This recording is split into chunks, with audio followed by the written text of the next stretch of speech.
พุ่นน่ะหน้าก็ขายแบบนี้ปีที่แล้วนี่ขายบ่นากะขายเป็นมาขายบ้านเลยบัดนี้ขายหน้านะกับซื้อยาก็เงินนั่งขายหน้ามันก็ไม่ได้ราคาเนาะหน้าในมากับมดแล้วก็ยังบ่ฮู้เหตุผลเลยได้สัญญาณนะต่อมาก็ขายรถไถบาทน้องหลานน้อยเป็นยังไงเพิ่นก็ส่งปอนยืนอยู่บ่เห็นเลยเพิ่นบอกเพิ่นกับแม่เดี๋ยวติดต่อบ่ได้เพราะเพิ่นว่าบ่แม่นแม่เพิ่นว่าในนั้นเลยป้าตัวขันเว้าเองเลยก็มันว้าวในนั้นอลิบ่แม่นแม่กะย่าเฮาก็ยังอภัยอยู่เฮายังเว้าลูกแม่นั่นแหละเนาะไปเลยแหละโทรให้เขายืมเงินให้แน่ว่ามันเงินตอนนั้นออกซิอยู่บ่พอเลยเนาะเพิ่นก็ว่าถ้าโทรเขายืมเพราะบ่มีเงินว่ะเขาเว้าเขาโทรบอกเขาว่าบ่มีเงินว่ะกะย่าสิเนาะทางฝั่งลาวพี่น้องเอ้ยผู้ใดกำลังเตรียมจัดงานแต่งงานดองพี่น้องเนาะหาชุดใส่บ่ได้ชุดเจ้าบ่าวเจ้าสาวสิซื้ออยู่ใส่ดีเนาะชุดงามๆเสื้อผ้างามๆเพดีๆใส่ว่าซั่นคือบ่ออกซอกบ่เข้าก็จัดเลยพี่น้องเอ้ยเนาะห้านเอื้อยแล้วนี่นี่เนาะเดี๋ยวบ่ต้าสิขึ้นบ่โทรให้นี่เห็นอยู่บ่ล่ะพี่น้องเนาะขออนุญาตพี่น้องเอ้ยนี่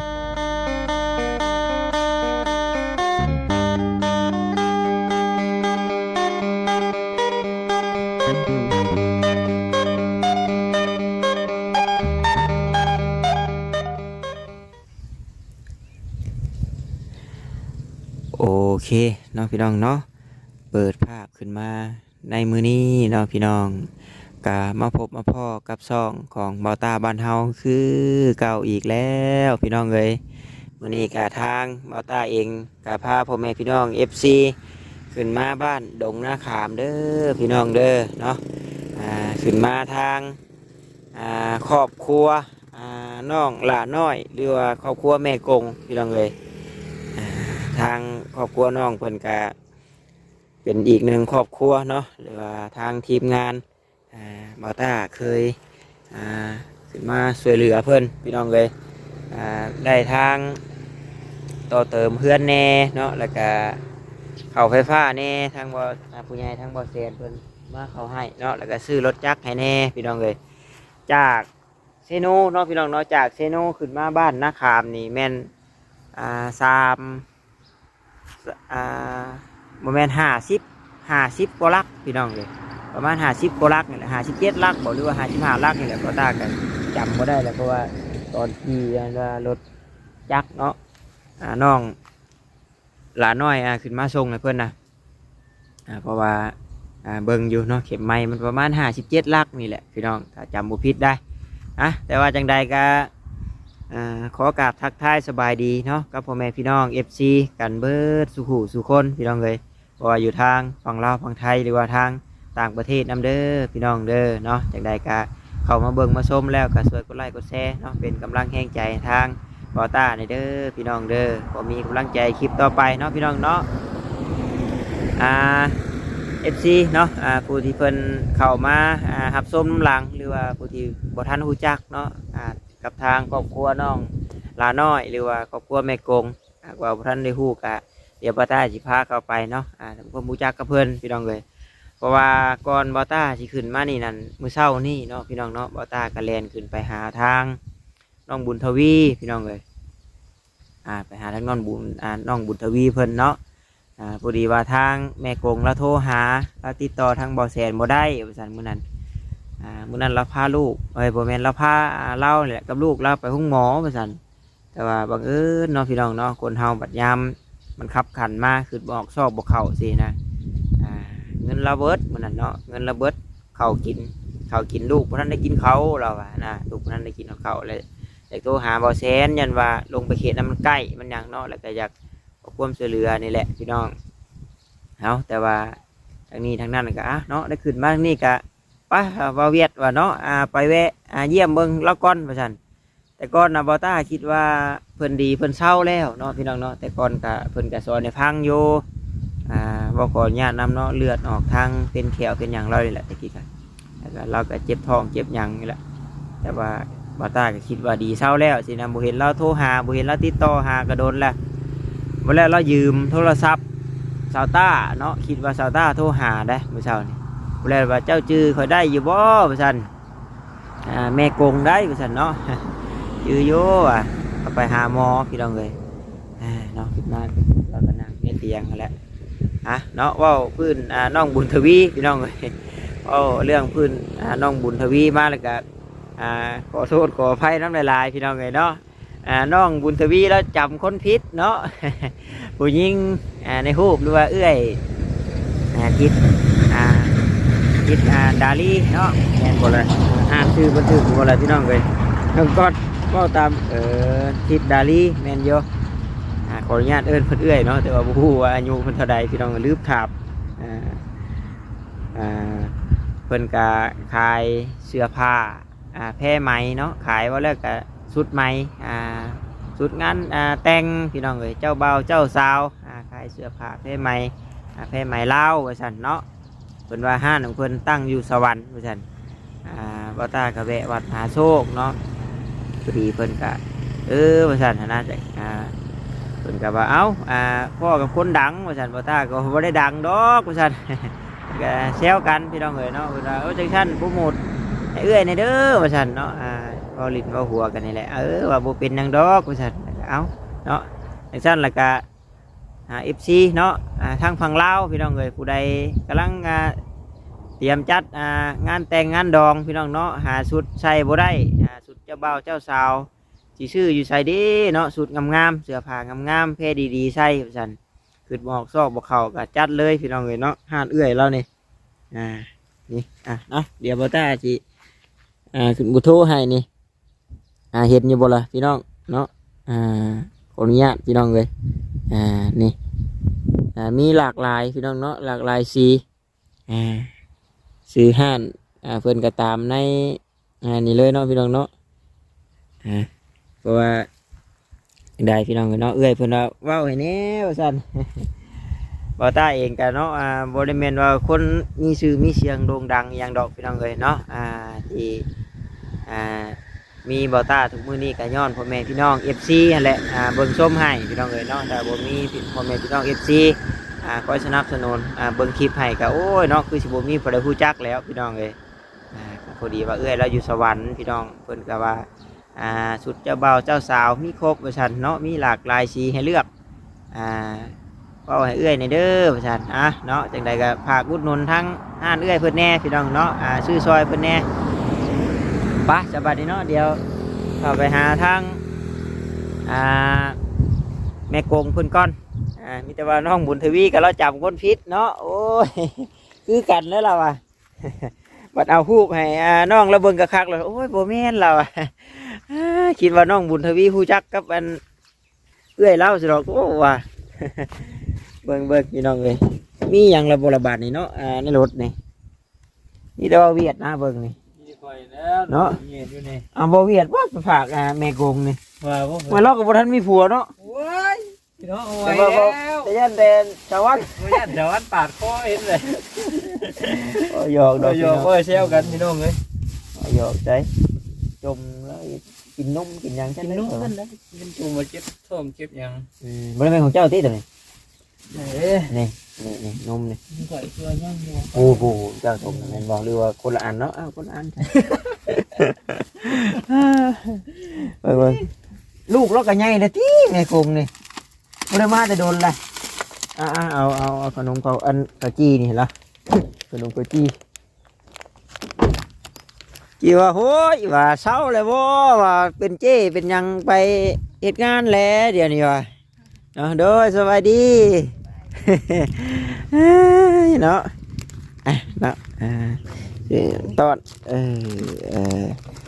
ใส่อะไรอยู่กับใครเลยอยู่กับน้องเพื่อนเป็นยังไงล่ะคือว่าโทรหาเมื่อเช้านี่ไปทุกศาลาจ้ะบ่ไปหายามากินนี่แบบมันมาแล้วมันก็แบบปวดแบบในไส้สุดน่ะนะปวดละอ้อแต่ว่าบ่จ้ากว่าขอญาติลงท้องเจ็บลงท้องลงวันนั้นนะเมื่อวันเสาร์กินเนี่ย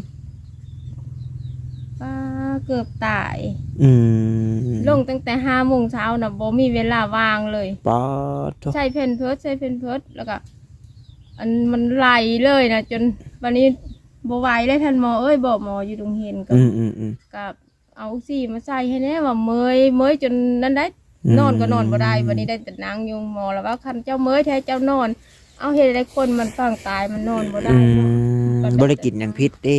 บ่ได้กินเนี่ยวันนี้จนเบิ่งที8 โมงแรงท่านหมอจังได้หารถให้ค่อยแน่ว่าก็มีท่อออมสินเนาะไปก็มีไผแน่น้องบ่มีเนาะเด้อกับเพิ่นกับดีเอารถห้องหมอเลยไปส่งค่ารถเพิ่นเอา500,000ดีแต่มีเงิน2 ล้านเหมือนนั้นนะแล้วก็ไปห้องหมออัน109นะไป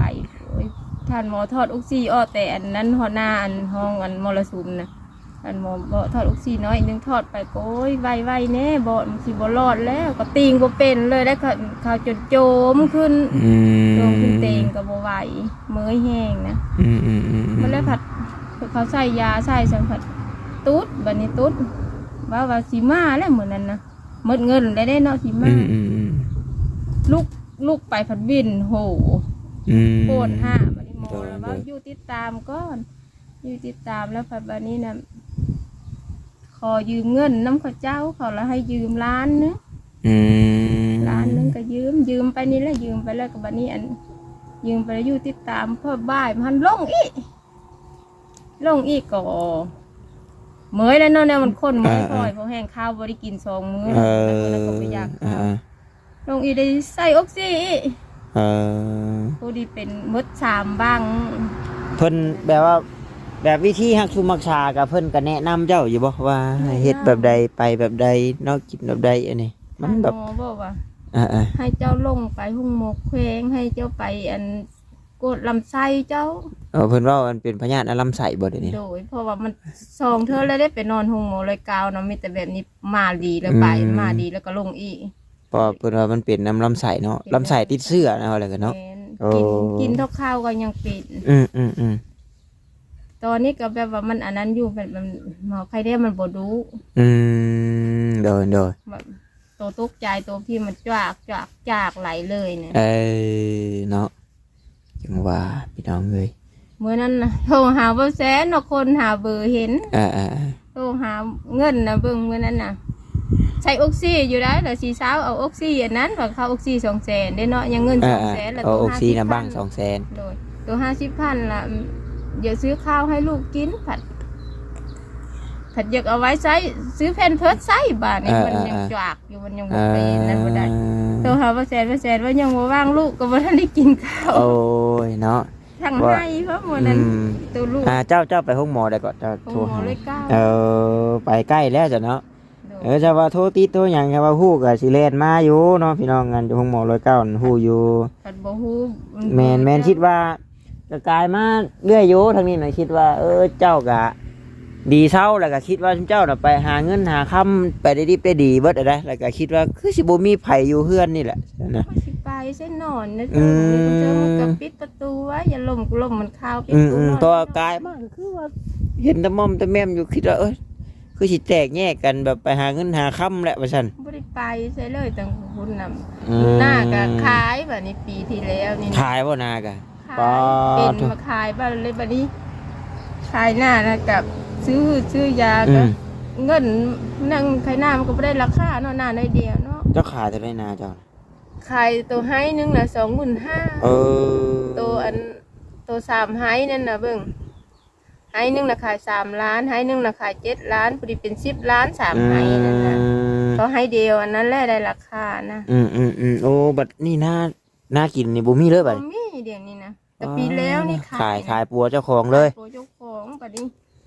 ต่อมาก็มดแล้วก็ยังบ่ฮู้เหตุผลเลยได้ขยันนะ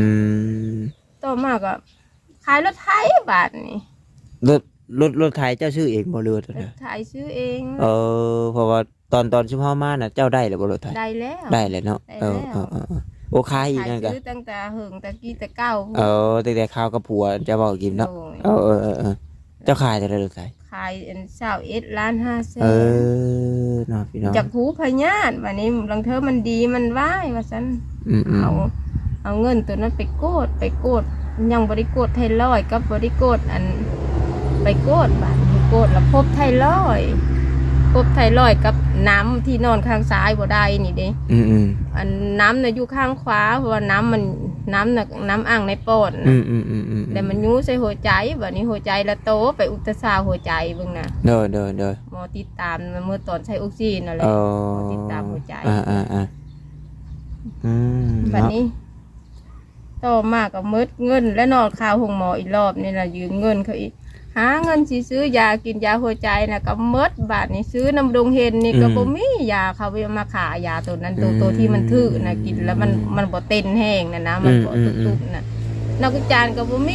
มีแต่เซโนกับสวรรค์บัดนี้เจ้าสิไปผัดกีบนั่นก็บ่เลยบ่มีเงินทุกอย่างเลยเนาะเพราะว่าจงไว้ทอดินเพื่อนพอให้ได้ลูกได้ชนได้เช้าเนาะ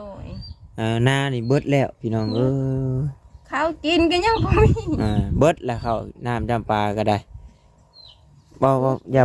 ว่าฉันว่าสิบัดอันลูกผู้มีครอบครัวน่ะน้องหลานน้อยเป็นยังไงเพิ่นก็ส่งป้อนยืนอยู่บ่เห็นเลยบ่เห็นมาใกล้แล้วยินบ่แม่นว่าเว้าน้องเด้อตะกี้นี่น้องหลานน้อยแล้วนี่ถือกับผู้จบผู้ฮู้อยู่ได้ชาเข้ามาเห็นแล้วตอนสิบิดเนาะแล้วก็คือสิคนแพงแม่แพงหยังอยู่ที่นั่นคือสิเบิ่งน้องเบิ่งนงอยู่ติแต่ว่าเดี๋ยวนี้เนี่ยจะม้อยเด้อไอ้โผแล้วล่ะเป็นไปอย่างใหม่ไอ้โผแล้วล่ะพรีดยินข่าวเขาว่าไปทำงานไปทำงานแล้วเขาผู้ได้เฟซเนาะเพิ่นบอกขอเพิ่นกับแม่เดี๋ยวติดต่อบ่ได้เพราะเพิ่นว่าบ่แม่นแม่เพิ่นว่าในนั้นแล้วป้าตัวขันเว้าเองเลยก็มันว้าวในนั้นอลิบ่แม่นแม่กะย่าเฮาก็ยังอภัยอยู่เฮายังเว้าลูกแม่นั่นแหละเนาะไปเลยแหละโทรให้เขายืมเงินให้แน่ว่ามันเงินตอนนั้นออกซิอยู่กับพ่อเลยเนาะเพิ่นก็ว่าให้โทรเขายืมเพราะบ่มีเงินว่ะเขาว่าเขาโทรบอกเขาว่าบ่มีเงินว่ะก็ย่านะว่าโอ้ยเนาะมันจักสิว่าจังได๋พี่น้องเอ้ยนั่นนี่แหละเนาะแม่พี่น้องเนาะบัดยามเจ็บเป็นเอ็นอุ่นยามเฒ่ายามแก่ก็คิดอยากอาศัยไปเพิ่งลูกเนาะบัดลูกบัดคิดว่าบ่แม่นแม่ตัวนี้แหละมันอิ่มพี่น้องเอ้ยโทรไปตอนเพิ่นอยู่บ้านนะโทรไปลูกเคยละฮับแล้วว่าเป็นบ่ดีบ่เศร้าจักเทื่อตายก็บ่ตายว่าโอ้ยก็น้ำตาตกอันนี้แหละเนาะโอ้เนาะมันก็จักสิว่านี่แหละเพิ่นว่าบุญไผบุญมันพี่น้องเอ้ยจักสิว่าจังได๋บ่ตาล่ะจักความสิช่วยจักความสิว่า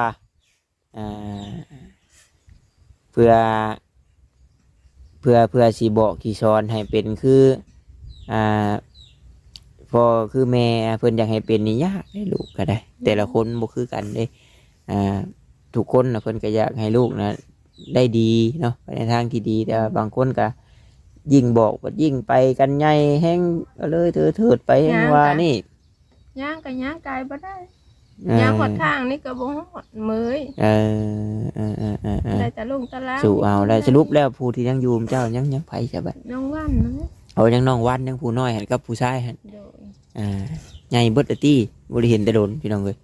ก็บ่ใหญ่ปานใดได้อันออมสินนั่นแหละแต่เดินนี่ก็ไปเฮ็ดเวทก็ได้แต่มื้อเดียวได้เท่าวันเดียวไปว่านี่ผู้ขี้อายบ่อยากเข้าโรงเรียนนั้นแม่นบ่ได้แต่วันเดียวไปเฮ็ดงานเตาถ่านก็เดินนี่ก็ยังบ่ได้ไปอีกมื้อนี้ก็แม่ลงท้องแม่เจ็บท้องอีกก็บ่ได้ไปนะแต่เดินแล้วเนี่ยได้9มื้อมีแต่เบิ่งแม่มีแต่แม่ลงท้องตลอดไปเฮ็ดงานไปจังก็ไปเฮ็ดงานเตาถ่านของเขาโอ้ได้9มื้อได้เงินล้าน350,000บอกอะพอดีไปอันกะโลมุบใส่อันค้าอกซ่ออกซี่ฮะเนาะท่านก็ใช่ก็คือสิตายแต่เอ้ยแบบมันขึ้นมามันตันคออันนี้เนาะคนเฮาพี่น้องเนาะบัดยามใจสิขาดสิดูสิขาดก็มันแห้งขึ้นไปหลายอย่างนะเนี่ยลูกก็ยังบ่ใหญ่เนาะบ่ใหญ่ก็ยังบ่มีครอบบ่มีครัวพี่น้องเอ้ยเนาะก็อยู่ผู้น้อยบัดผู้ใหญ่บัดมีครอบมีครัวแล้วบัด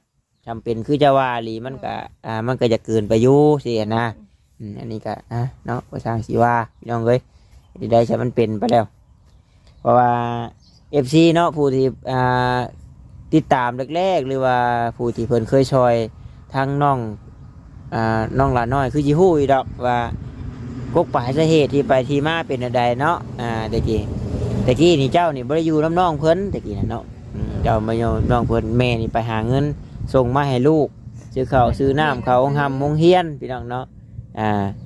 พอได้รับการช่วยเหลือนู่นนี่นั่นแล้วก็ผู้ใหญ่เพิ่นก็ซื้อรถคันนี้เนาะให้เนาะนี่รถจักรคันนี้พี่น้อง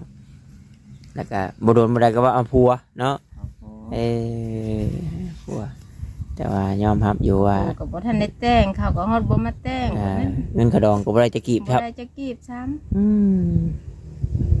วาสนาไปมันนั่นดีคือเพิ่นว่าได้รถก็ยังสมบูรณ์แบบคือเก่าอยู่บ่นี่นี่แหละรถคันนี้แหละพี่น้องเนาะ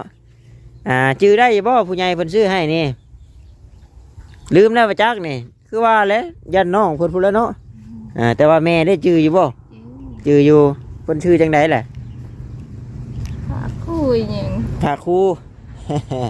เนาะก็อ่านต้นไทยบ่โดยผู้ใหญ่ทั้งบ่แสนเพิ่นพี่น้องเนาะพากันขึ้นมาไฟพื้นไฟฟ้าก็ยังใช้ได้ปกติเนาะได้ไฟฟ้าก็ผู้ใหญ่เพิ่นลงมาให้ได้พี่น้องเนาะเดินกี่นี่ก็ยังติดนี่ให้เขาจ่ายให้หาคนในบ้านนั่นเสียค่าไฟให้ยังบ่ได้เสียเลยบ่มีเงินจ้างกีบเลยบ่ได้เสียเงินค่าไฟมันบ่มีหัวหน้าครอบครัวพี่น้องเนาะว่าขอญาตินำเรากับบ่มีลูกบ่มีผัวนะลูกมีอยู่แต่บ่มีผัวบัดนี้ผัวก็เคยมีอยู่แต่ว่าเสียน้ำแน่เนาะป้ากันน้ำเนาะก็บัดนี้เป็นทั้งพ่อเป็นทั้งแม่บัดนี้ยามเป็ดยามเอ็นยามเจ็บยามโซมาบัดนี้บ่มีผู้หาบัดนี้นี่แหละมันก็เลยเนาะตันทางพี่น้องเนาะทางตันจนปัญญาบัดแต่เก่าค่อยออกในกล้องน้ำตาบ่ค่อยออกจักเทื่อแล้วมันก็เป็นเรื่องธรรมดาเป็นเรื่องธรรมดาเพราะว่าคนเฮาเนาะมันก็มีเป็นไรเนี่ยอุกเนี่ยอังในมุกในใจพี่น้องเนาะบางจริงบางอย่างว่ามามันตามมุกตามใจพี่น้องเนาะกับบริติบริวากันเหตุจังได๋ซั่นเพราะว่าสู่เจ้าก็สู่มาหลายปีแต่แล้วที่จุ่มเฮาบ่ได้เข้ามานี่ก็แม่น2 ปีฮอดเลย2 ปีนั่นแหละ2 ปีก็สู้ชีวิตอยู่สู้แบบว่ามันบ่ลงท้องแล้วก็ยังสู้ได้แบบว่าใจสิบ่ขาดอันนี้ลงแบบตายอันนี้จวกคันบ่ทันอันออกซิก็แม่นใจขาดมื้อครับพอขับลงรถแบบคนมันบ่แข็งแรงแล้วเพราะว่าคือปัจจุบันนี้ข้าวกินนี่ก็เบิดแหละเนาะโอ้พี่น้องเอ้ยเพราะว่าถ้าว่าเราบ่เจ็บบ่เป็นอย่างนี้แล้วก็บ่ได้คอยแบบว่าอันนี้ดอกเนาะบ่ค่อยโทรหาอันนี้ยังว่าอยู่ยังคิดว่าชุมเจ้าน่ะไปได้ดิบได้ดีแล้วยังว่าอยู่โอ้ว่าเนาะเราก็คือสิมีครัวหรือว่าไปหาเงินหาคำลูกเต้าเราใหญ่บ่ได้คือบ่ได้อยู่ดอกเฮือนนี่ว่าก็ขายขึ้นมาอยู่ได้ทางหน้ากุจานทางนี้คือว่าโอ้สมออยู่ซั่นข่อยบ่เห็นเบอร์บ่มีเบอร์เขียนเข้าเฟซกับเขียนเข้าเฟซบ่จิตจื้อบ่จิตก็เขียนได้ก็บ่ขึ้นเขียนได้ชวนไลน์ก็อยากเปลี่ยนชื่อใหม่ลังเทื่อบ่าวชมจิตเนาะแล้วก็ลังเทื่อก็เปลี่ยนใช้เป็นทั้งช่อง YouTube บ่าวจิตอุทุมพรสินะชื่อ Facebook คือช่องบ่าวต้าบ้านเฮาเนาะชื่อช่อง YouTube นี่บ่าวต้าบ้านเฮาพี่น้องแต่ว่าเห็นแบบนั้นแหละเขียนบ่ได้เนาะมันจำว่าเห็นก็มันสิเห็นในเพจว่าซั่นน่ะแต่ว่าชื่อ Facebook นี่แม่นนาวินต้าสีสงครามพี่น้องเนาะชื่อ Facebook ของบ่าวต้าพี่น้องเอ้ยก็คือว่าแล้วมื้อนี้ก็มาแวะเยี่ยมเบิ่งเนาะกายมาทางนี้พี่น้องเอ้ยก็บ่ได้มีอีหยังเนาะมาสดมาซอยหรือว่านี่ดอกแต่ก็ต้มขนมเล็กน้อยเบิ่งแต่เนาะพอได้จ่ายค่ายาตื้อกันเล็กๆน้อยๆพี่น้องเอ้ยบ่าวต้าก็มีบ่ลายเนาะมีลายก็สิให้ลายอยู่พี่น้องเอ้ยเดี๋ยวสิให้เจ้าจัก100,000เนาะน้ำใจจากเฮาโดยจังใดก็สู้ๆเช้าไว้เด้ออันอยากถามเนาะถ้าว่าเอาคลิปลงไปถ้าว่าผู้รักผู้ใหญ่หรือว่า FC ผู้ที่เพิ่นฮักเพิ่นแพงหรือว่าผู้ที่เพิ่นเคยอยากสดสวยเจ้าหรือว่าผู้ใดก็แล้วแต่เพิ่นอยากสดสวยเจ้าอยากขอร้องอีหยังก่อนขอร้องนะขอได้ข้าวกินก็ยังพอแล้วข้าวกินเนาะโดยเพราะว่าข้าวกินเบิดแล้วตอนนี้ เออ แต่ก่อนบ่ได้ขอร้องจำนั้นเพราะว่ายังได้เฮ็ดหน้าเนี่ยก็ซื้อตื่มบ่หลายแต่เก่านั้น แม่น ตื่ม แต่เขาเราก็บ่ได้ขนาดนี้น้องเนาะพี่น้องเนาะนี่เราเจ็บเราเป็นแล้วเราเบดทางแล้วพี่น้องเนาะอ่า ไปใส่บ่ได้หมดหนทาง สู้ๆคนเฮามันต้องมีทางออกบ่จังใดก็จังหนึงแหละเนาะเฮ็ดจังใดเว้าให้กำลังใจเจ้าของแหละเอาเข้มแข็งเอาไว้ว่าเป็นทั้งพ่อทั้งแม่ลูกเด้จ้ะเนาะเสาหลักครอบครัวพี่น้องเอ้ยหน้าก็ขายรถก็ขายเพราะหยังจังน้อยสิว่า เป็นหยังคือต้องขายให้ขายหน้าบ่ขายก็สิตายบัดนี้เนาะว่าบอลเบิดเอาแหละอ่า ขายแล้วก็ยังบ่ดี คนเฮาอยากดีมันก็เฮ็ดไปเบิดแล้วเนาะหมออยู่ใช้เก่งๆหมอใช้ดังๆไปแล้วเนาะอยากเช้าเว้ยว่าบอลเบิดเอาได้พี่น้อง บัดนี้หมอโกรธพบแล้วหมอก็ว่ายังบ่ทันถึงอันนั้นมันยังน้ำนั่นมีฮะแต่บ่ทันถึงเวลาเจาะปอด เพื่อฮอดเวลาเงินเบิดก่อนแล้วเนาะปากท้องเฮามันต้องอยู่ต้องกินพี่น้อง แต่คันยากินประจำโปรหัวใจกับอันไทรอยด์ก็ยังขาด ต่อยาบาทหนึงก็บ่แม่น4-5 แสนพุ่มจักหรือว่าเท่าใด ยาหัวใจนะมันหายากก็บ่แพงซื้อเท่าละแพงทงแพงเขาได้ไปซื้ออยู่ไก่ยูเซโนผู้เห็นก็บ่มีเขาบอกมา มันชื่อยาอย่างก็ ยาอีหยังซื้อมันแพงเก้ามันอะไรเงี้ย เบิ่งหั่นเนาะบางทีเนาะได้กายขึ้นมาพี่น้องเอ้ยแต่ว่า กินได้4-5 มื้อแล้ว มันอันนี้น่ะยาดีหัวใจโดยเฉพาะซ้ำอยู่เป็นเพศเองพี่น้องในทงเพิ่นผู้มีเบิดอันวัดความดอกความดันโธ่เนาะ ไปจะถงจะได้แหละที่แต่ยากิน เข้าใจอยู่เนาะพี่น้องเนาะยามมันเจอทางตันมานี่โยบ่มีได้เพราะเรื่องเจ็บเรื่องเป็นนี่หลีกบ่ได้แล้วเนาะ ก่อนเขาถง พี่อ้ายในนาก็โอ้ยจอยเข้าพี่น้องเอ้ยนี่บ่เบิ่งเนาะเจ็บหูมันไวก่อนพี่น้องบางทีทางเบิดกินแล้ว จะให้ร้อยนะจะซื้อมาแล้วมื้อนี้นะซื้อมาแพง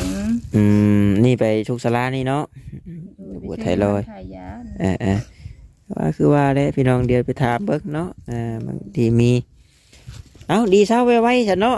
เดี๋ยวนี่ก็คือจะได้แลนกลับลงเมื่อก่อนนะว่าบ่เวียดเพิ่นมีเวียกอยู่มื้อนี้เนาะโดยเอาสบายดีเด้อฉันเด้อหรือว่ามีหยังสิเว้าอีกอยู่บ่มันมีแหละเนาะเอาดีเช้าไว้ฉัน นี่ก็เพิ่นฮู้จักวิธีปิ้นโปในได้ยังให้บ่แถวทางกันจักนะ โดยถ้าว่าขึ้นมาหาได้เนาะอยากปิ่นปัวพี่น้องเลยนั่นแหละสวัสดีเช้าไว้เนาะสบายดีแต่ว่าเจ้าได้เลยที่เฟซเฮาบัดนี้ โดย ว่าทางบอต้าก็บ่ได้มาโดนแล้วเนาะพี่น้องเนาะคือคิดว่าเพิ่นดีเพิ่นเศร้าคือบอต้าว่าเนี่ยแต่ก่อนก็แม่นเนาะพี่น้องเนาะก็เพิ่นก็เคยได้รับการช่วยเหลือเนาะจากทางผู้รักผู้ใหญ่หรือว่า FC ทางบอต้าบอจิตบอแสนพี่น้องเนาะเคยเอานั่นเอานี่มาให้โยข้าวน้ำจำปาแต่ก่อนเราก็เฮ็ดให้เฮ็ดนาพี่น้องเนาะให้นาตากร้าก็พอได้เฮ็ดพอได้กินอยู่กับลูกสินะยามเฮ็ดให้เฮ็ดนาก็เฮ็ดอยู่บัดนี้เนาะรถไถนาก็ขายนาก็ขายพี่น้องเนาะ เรามีรถทั้งหมด นี่แหละราคายว่าเลยละปัวพญาติละไหนเนาะอันยี่แดมันขมังมาเลย แม่น ก็บ่ได้เอาชีวิตเจ้าของก่อน แต่ว่ามันก็บ่เช่าพี่น้องเนาะเราอ่ะ ยังบ่เช่าอยู่บ่ บ่เช่านี่แหละเรายังอุกใจนะที่อุกแท้เข้ากินนี่บ่มีเดี๋ยวนี้นะเบิดเลยเนาะพี่น้องเอ้ยอยากสิว่าจังได๋เอ้าพิจารณาเบิ่งนํกันเด้อเนาะเราว่าเข้ากินนี่แหละเราเบิดแล้วเรานะบ่ตาก็แต่ก่อนก็เคยมีผู้หลักผู้ใหญ่เพิ่นเนาะปอนยืนมาให้เราอยู่พี่น้องเนาะ มื้ออื่นก็มีแหละนี่ก็ทะเบิ่งกว่า เอาเนาะสาธุพี่น้องเนาะถ้าว่ามีดีก็ได้ มี ที่แต่ว่าจังใดก็ฝากพ่อแม่พี่น้องเนาะพิจารณาเบิ่งในเด้อเนาะทางครอบครัวแม่กงพี่น้องเอ้ยบ่ตาเองก็ซอยยังบ่ได้หลายเนาะซอยเรา100,000พี่น้องแล้วก็นมกับขนมนั่นแหละเนาะจะสิว่าจังใดน้ำจิตน้ำใจเล็กน้อยแต่ว่าบ่ตามาซอยแต่ละเทื่อก็คือบ่ตาว่าเนี่ยก็บ่ได้เคยว่าเงินเจ้าของได้เนาะพี่น้องเนาะก็เงินผู้ใหญ่เพิ่นแต่ว่าเดี๋ยวนี้เพิ่นก็ คิดว่าได้ดิบได้ดีแล้วเพิ่นก็ยาแล้วเนาะพี่น้องเนาะแต่ก็บาปแล้วอยู่พี่น้องเนาะแต่เขาบ่เคยให้บ่เคยห้องแล้วว่าดีเศร้าไว้พี่น้องเอ้าขอกล่าวคำว่าสบายดีพี่น้องเนาะบ๊ายบาย เด้อ